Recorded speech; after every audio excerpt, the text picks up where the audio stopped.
내 하나님 여호와께서 이 40년 동안에 내게 광야 길을 걷게 하신 것을 기억하라. 이는 너를 낮추시며 너를 시험하사 내 마음이 어떠한지 그 명령을 지키는지 지키지 않는지 알려 하심이라. 아멘. 제가 한국에 가서 좋았던 것 중에 하나는 시골 농길을 걸어본 것입니다. 이제 막 심기 시작하는 그 즈음에 제가 갔는데 갈수록 이렇게 자라나는 벼의 모습도 너무 좋고, 그리고 그 사이로 이렇게 정돈되지 않은 논두렁, 여기를 한번 이렇게 걸어봤는데 참 그 길이 너무 좋더라고요. 그래서 저녁마다 그 길을 걸으면서 해가 지는 걸 이렇게 보면서 걷고는 했는데, 그러면서 드는 생각이 참 볼품없고 초라하게 보일 수 있는 그런 관리되지 않은 듯한 그런 길인데, 그 길이 참 얼마나 정겨운 길인지 그걸 새삼 제가 느끼고 왔습니다. 덴마크의 철학자 키에르케고르가 그의 나이 30세가 되던 해에 적었던 일기에 그런 문구를 하나 적었죠. 삶은 오직 뒤돌아볼 때만 이해될 수 있다. 그러나 우리의 삶은 항상 앞을 향해 살아간다. 왜냐하면 돌아서서 멈춰설 수 있는 시간이 단 한순간도 주어지지 않기 때문이다. 그랬어요. 삶을 좀 이해를 하려면 걸어온 길을 좀 충분히 여유 있게 되돌아보면서 어떻게 걸어왔는가 하는 걸 좀 생각하는 시간을 살아야 그제서야 삶의 의미가 보이기 시작하는데, 우리는 여전히 앞만 보고 살아간다는 것이죠. 왜냐하면 우리에게 그럴 만한 여유를 주지 않기 때문에 모든 삶의 스케줄과 모든 것들이 항상 우리가 당장 해결해야 될, 처리해야 될, 또 계획 세운 것, 해야 될 것들, 이런 것들을 계속 안겨주기 때문에 그렇게 삶을 살아간다는 것입니다. 그렇기 때문에 우리는 뒤돌아보지 못한 채 우리의 삶을 이해하기보다는 그저 살아내기 바쁜 삶을 하루하루 살아간다고 하는 것입니다. 그런데 우리가 하나님의 말씀을 보면서 누리게 되는 가장 큰 은혜요 유익은 무엇이냐? 그것은 우리 스스로는 우리 삶을 뒤돌아볼 수 있는 작은 여유를 만들기가 너무 버겁지만은, 그런 우리에게 우리의 삶을 돌아볼 수 있는, 우리의 시선을 잡아 끌고 말씀을 통하여 보게 만드는 은혜를 하나님의 말씀이 준다는 것입니다. 죽음의 의미도 한번 미래의 나의 어느 순간에 가서 나의 삶의 죽음의 순간을 생각해 보게 만들고, 다른 성경에 누군가가 마주한 삶의 문제를 미리 보게 하면서 우리에게 많은 생각의 거리를 안겨주는 그런 유익을 누리도록 하나님의 말씀이 해 주신다는 거예요. 그게 얼마나 귀한 은혜입니까? 이 말씀이 따라 이끌어가는 그 시선만 따라가도 우리는 삶의 많은 부분을 돌아볼 수 있는 은혜를 누리게 된다는 것이죠.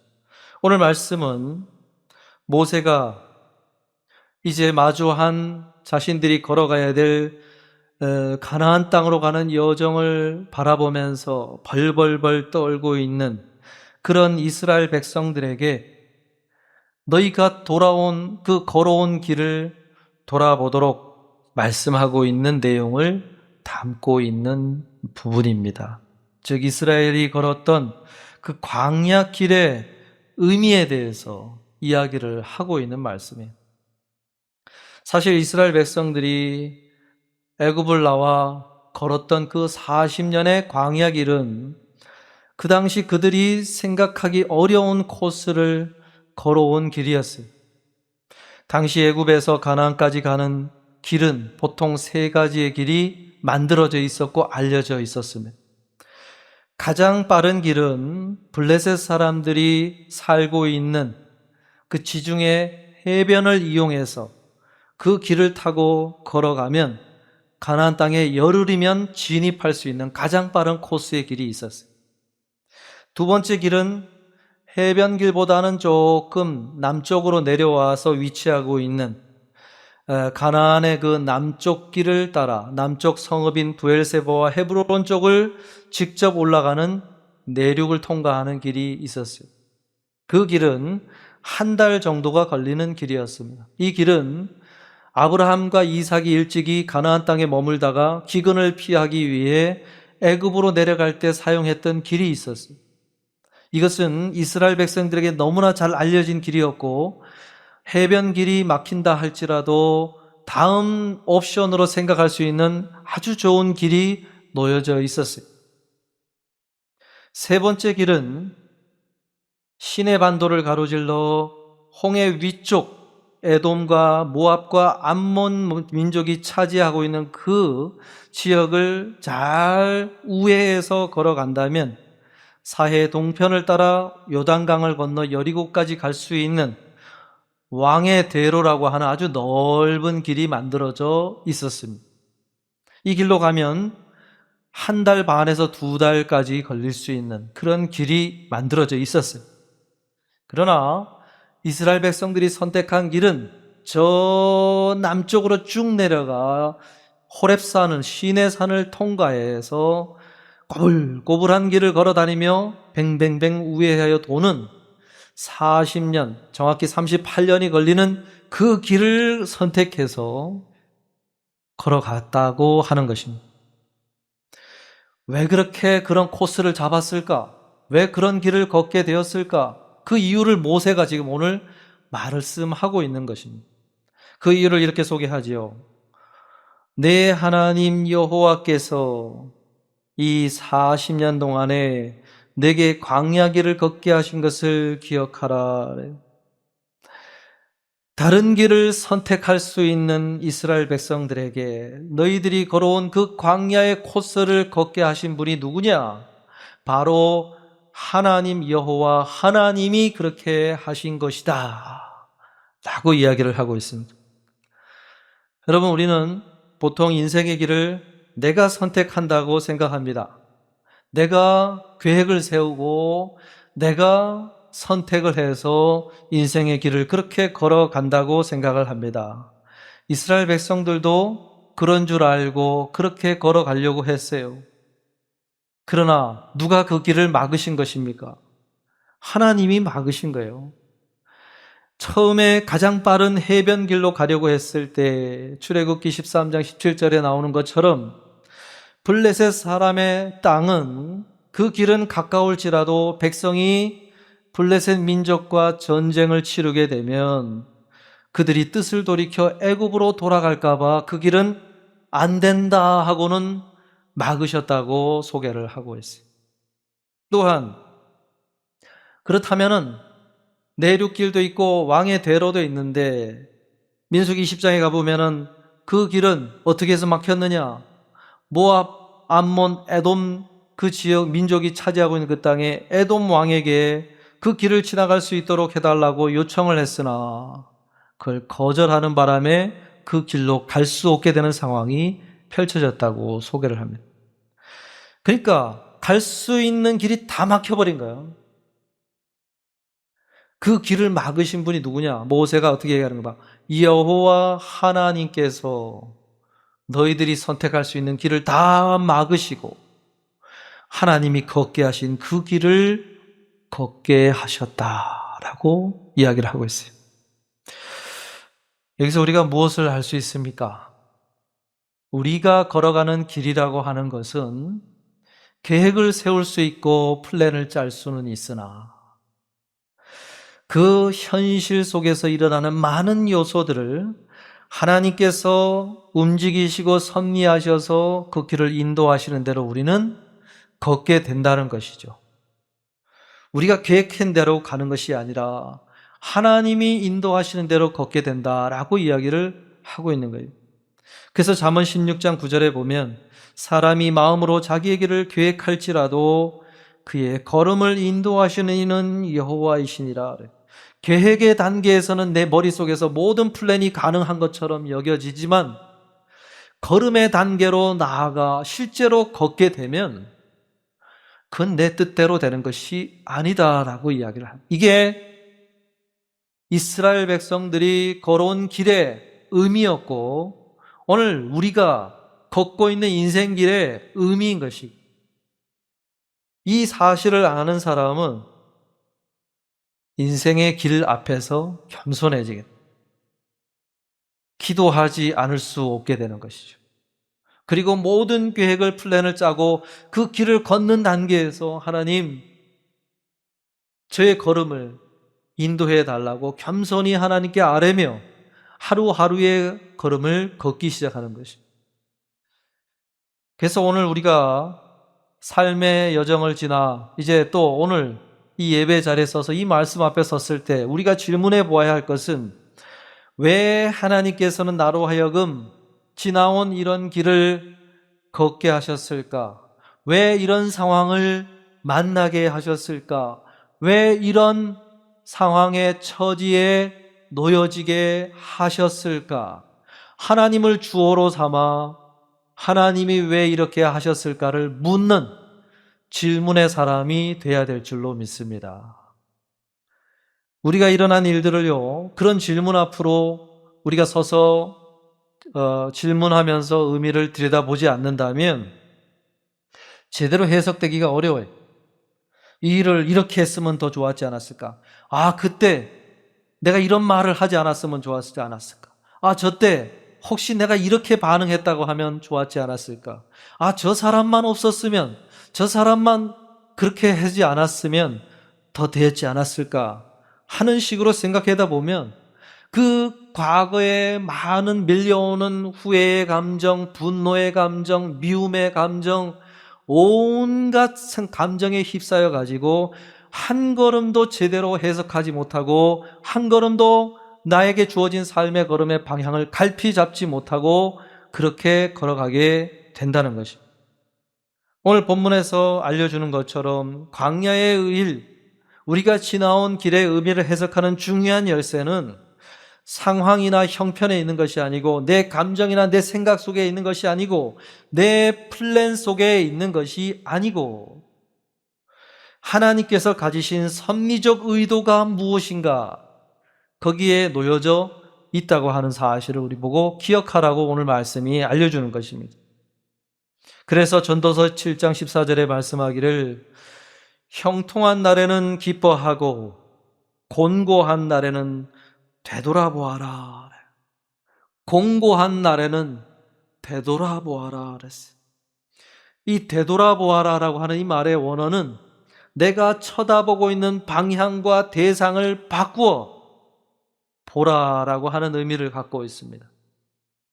나의 감정이나 상황을 바라보면서 또 누구 아무개를 바라보면서 그런 생각만 하고 있으면 똑같은 생각을 하면서 확대 재생산되는 많은 감정과 생각들 앞에서 거기에 매여서 있으니 눈을 들어 인생의 걸음을 인도하시는 하나님을 똑바로 응시하며 그분의 의도가 무엇인지를 묵상하는 그 길을 걸으라고 이야기를 하고 있는 것입니다. 하나님, 어떤 뜻을 가지고 계십니까? 이 질문을 해야 된다는 거예요. 하나님의 사람들은, 하나님의 백성들은 돌고 돌아 이 뜻을 해석하기 위해서는 하나님, 나에게, 저에게 이 길을 걷게 하신 의미가 무엇입니까? 이 질문을 가지고 하나님을 똑바로 응시하며 서 있을 때 무언가 실타래가 엉켜있던 것이 하나, 둘, 그 실이 하나씩 풀리는 것처럼 감정이, 생각이, 여러 가지 것들이 하나씩 하나씩 제자리를 찾아가는 은혜를 누리게 된다는 것입니다. 그 하나님의 의도가 무엇이냐? 모세가 뭐라고 얘기합니까? 이는 너를 낮추시며. 왜 하나님이 이스라엘 백성들 그 광야길을 걷게 하셨는가? 이유는, 하나님의 의도는 이는 너를 낮추시기 위해서다. 이렇게 말씀해요. 너를 낮추시기 위해서다. 출애굽 1세대를 철저하게 어떠한 목적 하에서 그 여정을 인도하신 것이라는 것입니까? 그들을 낮추시기 위한 목적 때문에 그렇게 하신 것이다. 더욱 구체적으로는 신명기 8장 17절에서 말씀하기를 내 능력과 내 손의 힘으로 내가 이 재물을 얻었다 라고 교만한 생각을 할까봐 그들이 가나안 땅에 들어갔을 때 내 능력과 내 손의 힘으로 이 모든 것을 이루었다라고 교만해질 것을 염려하신 하나님께서 그렇게 그 이유 때문에 그들을 낮추시기 위해서 그렇게 하셨다는 것입니다.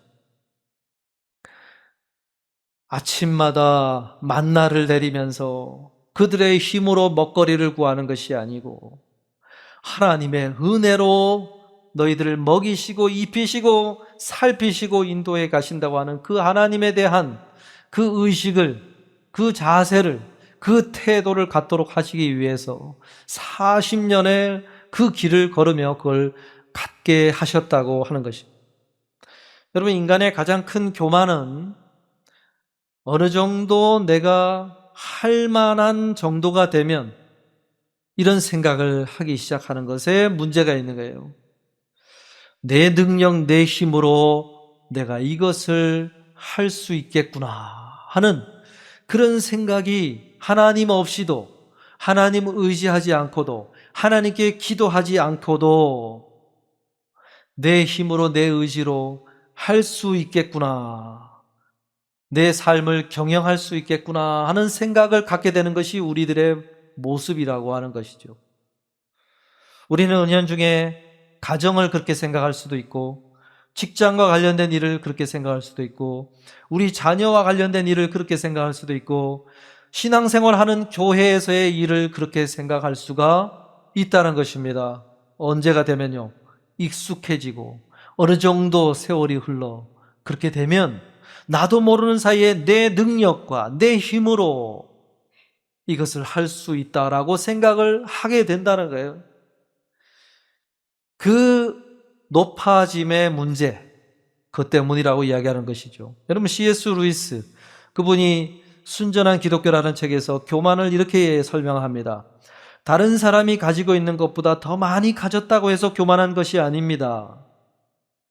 내 힘으로 충분하다 여기고 하나님과의 관계를 소홀하게 여기고 밀어내는 그 순간 이미 교만이 시작된 것입니다 라고 그랬어요. 그 일을 할 때는 전혀 기도하지 않고 시작을 하고, 그 일을 할 때는 전혀 하나님께 묻지 않고 그 일을 하고, 그 일을 할 때는 전혀 하나님의 말씀의 도움을 기대하지 않고 하고 있는 모든 부분이 다 나의 교만이 싹트고 있는 영역이라고 이야기를 하고 있는 것입니다. 그렇죠. 내 경험 의지에서 하면 되고, 내가 매일같이 하던 대로 하면 되고, 익숙하니까, 할만하니까 그렇게 한다는 거예요. 그게 다 교만의 영역이라는 거예요. 그래서 하나님은 우리에게 그 높아진 부분을 낮추시기 위해서 그 광야의 코스를 할 수 있는 해변길도 막으시고 내륙의 길도 막으시고 왕의 대로도 막으시고 이상한 길로 우리를 인도해 가신다. 그렇게 이야기를 하고 있는 것입니다. 이러한 특징, 그러한 이스라엘 백성들의 모습 때문에 가나안 땅 여정의 기간과 코스의 변경이 일어났지요. 1세대들에게 가졌던 하나님의 목적이 새로 발표가 되는 순간들이 성경에 기록이 되어 있습니다. 1세대들이 광야에서 죽게 되고 가나안 땅에 들어가지 못할 것이라고 하는 발표가 민수기 14장 가데스 바네아에서 하나님이 선포하셨고, 모세로 하여금 가나안 땅에 들어가게 하시는 것이 원래 목적이셨는데 너는 들어가지 못하리라 하고 하는 선포가 무리바 사건을 통해서 민수기 20장에서 발표가 됐죠. 그들을 향해서 가졌던 코스의 변경이 일어나게 된 것입니다. 여러분, 이런 차원에서 우리의 삶을 들여다보게 되면 오늘 우리가 처한 지금의 상황에서 우리가 어떤 질문을 해야 될 것인가? 하나님, 우리 교회를 이루어온 이 걸음들, 우리가 걷게 된 최근의 일을 포함해서 걸어온 그 길, 그 처지, 이런 상황, 이것들은 하나님 어떤 목적 때문에 우리가 그 길을 걸어오게 하신 것입니까? 우리가 질문해 볼 수 있죠. 우리를 높이시는 어떤 성장의 방점을 찍고 목적을 두고 계시는 것인가? 아니면 우리를 낮추기 위한 성숙과 성화의 방점을 두고 목적을 두고 그 길을 인도해 가고 계시는 것인가? 우리는 질문해 볼 수 있어요.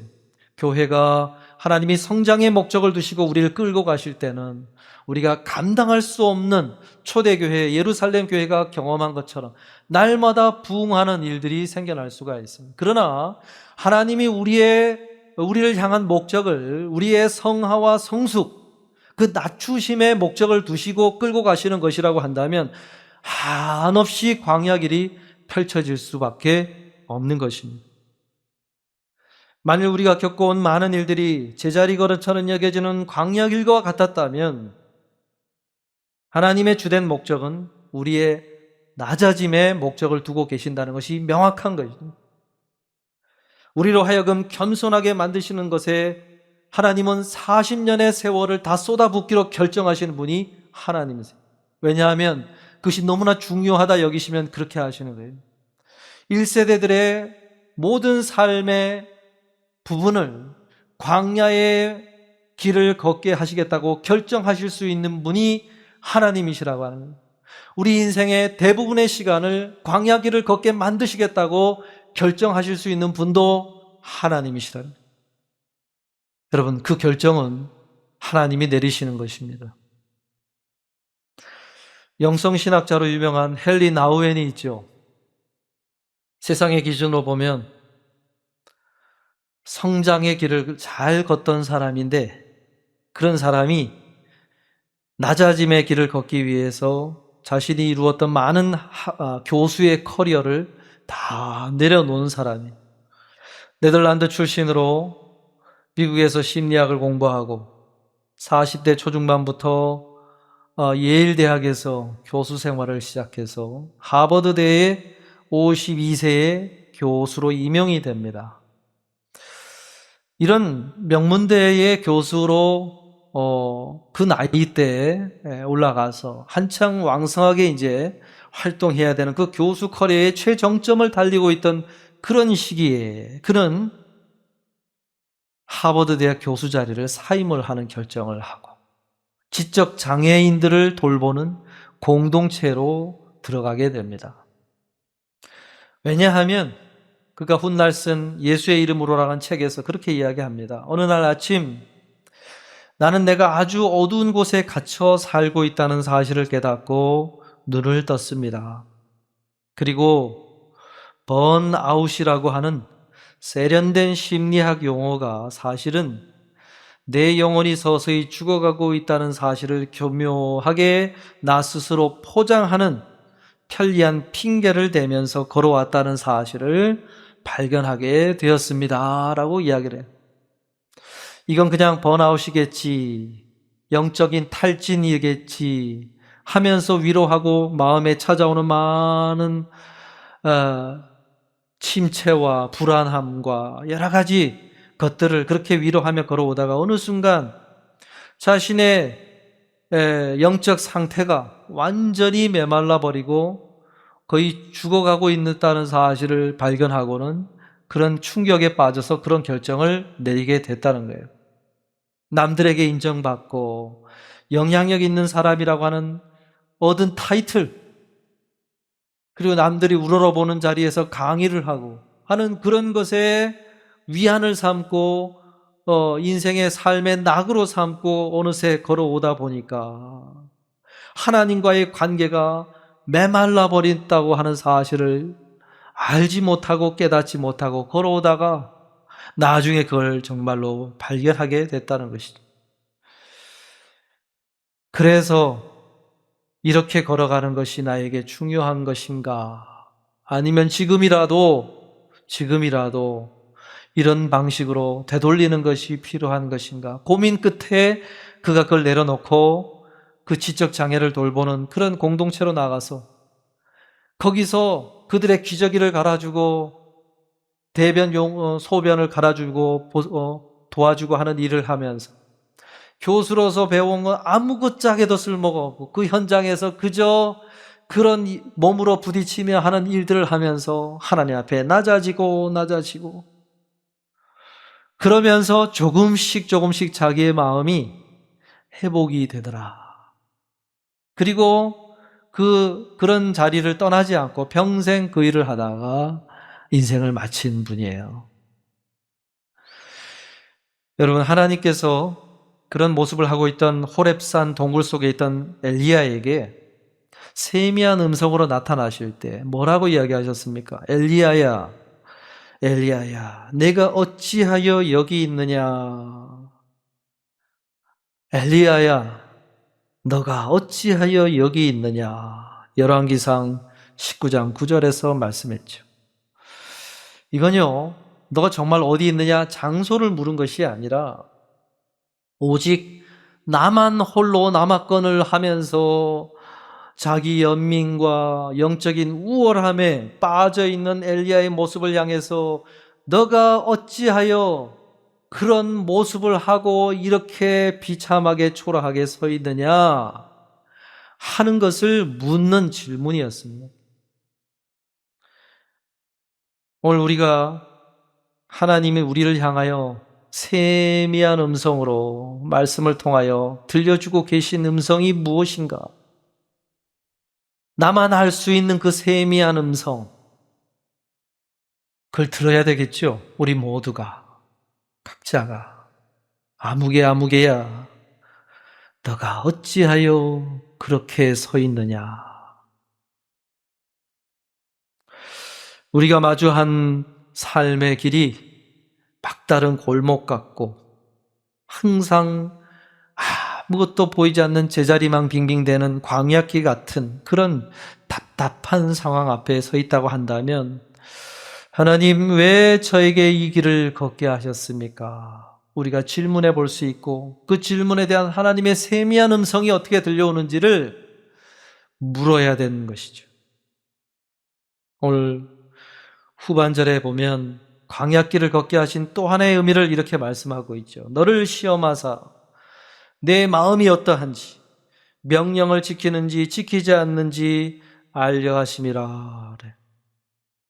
너를 시험하기 위해서다 라고 말씀하셨죠. 여기서 말하는 시험은요, 어떤 뜻이냐면 속에 들어있는 마음이 정말로 어떠한지를 드러내 보이게 하기 위한 시험이라고 말씀하는 내용입니다. 겉으로는 하나님의 말씀을 따를 수 있고 지키겠다고 순종할 수 있다고 이야기를 하고 있지만 그러나 너희들의 속마음이 정말로 어떠한 마음인지를 드러내어 알게 하기 위해서 그렇게 하셨다라고 이야기를 하는 것입니다. 여러분, 참 믿음은 이러한 시험을 통과해야 하는 것이라고 말씀하는 것입니다. 이 시험의 목적을 가지고 출애굽 1세대들의 삶의 기간을 다 사용하기로 하나님이 결정하셨고 그 기간을 그렇게 사용하셨다고 이야기를 하고 있는 것입니다. 왜냐하면 참 믿음은 굉장히 중요한 부분이기 때문에 그래요. 이 참 믿음을 들고 우리는 하나님의 심판대 앞에 서야 됩니다. 우리에 있는 이 참 믿음을 들고 하나님의 심판대 앞에 꺼내 놓아야 되는 아주 중요한 부분이기 때문에 그 믿음이 온전하게 자리하도록 하시기 위해서 하나님은 그렇게 하신다는 것이죠. 여러분, 성경에서 참 믿음의 사람 하면 누가 떠오릅니까? 믿음의 조상 아브라함을 우리가 떠올릴 수가 있죠. 아브라함을 참 믿음을 드러내 보이도록 하기 위해서 그를 시험을 통과하도록 하신 사건이 있었지요. 창세기 22장에 가보면 아브라함에게 백세해 주셨던 아들 이삭을 내가 내게 지시할 산으로 가서 거기서 번제로 바치라. 이게 그의 참 믿음을 통과시키는 시험이었어요. 그때 아브라함이 밤을 뒤척이며 생각을 정리한 끝에 3일 길을 걸어가기로 결정하고 걸어가서 아들 이삭만 데리고 올라가서 거기서 나무 장작 더미를 올려놓고 아들 이삭을 그 위에 올려놓고 칼을 들어 그를 내리쳐 제물로 하나님 앞에 올려드리려고 할 때 그를 막으시면서 뭐라고 말씀하십니까? 창세기 22장 12절에서 내가 하나님을 경외하는 줄을 아노라. 내가 이제야 너가 하나님을 경외하는 줄을 알겠노라. 이제야 아노라 그랬죠. 여러분, 하나님은 전지전능하신 분인데 전지하신 분이 아브라함의 마음을 처음부터 다 아셨을 텐데 어떻게 하나님이 이제야 알았노라 이렇게 말씀을 하시는 걸까요? 아브라함의 믿음이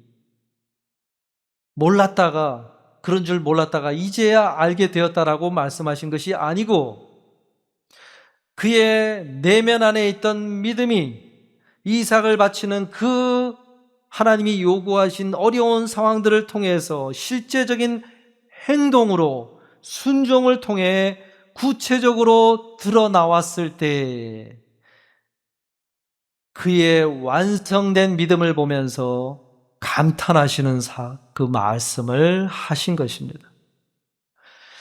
여러분, 하나님은요, 우리의 내면 안에 있는 믿음이 구체적인 상황을 통하여 드러나기를 원하시고 순종의 액션을 통해서 온전한 믿음의 형태로 하나님 앞에 드러나 보이게 되기를 원하신다고 하는 사실을 말씀하는 거예요.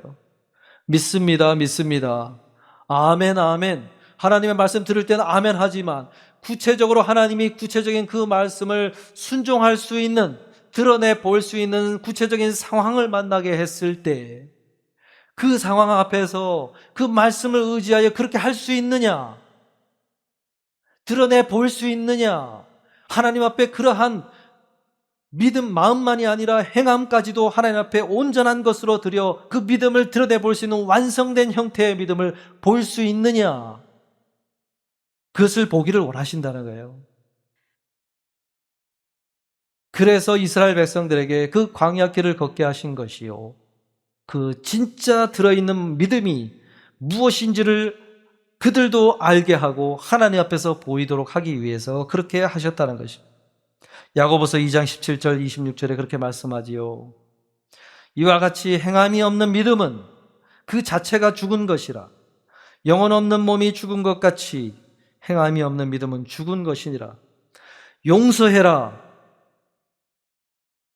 아멘이요. 그러면 내가 정말로 용서하기 힘든 사람, 이가 부득불 갈리고 도저히 난 저 사람 대면하기 싫습니다 하는 그런 마음이 있는 이 사람을 놓고 용서의 액션을 할 수 있느냐? 서로 화해해야지요. 아멘이지요. 근데 너가 당사자가 되어 연결되어 있는 그 사람에게 너는 그런 상황이 됐을 때 할 수 있느냐?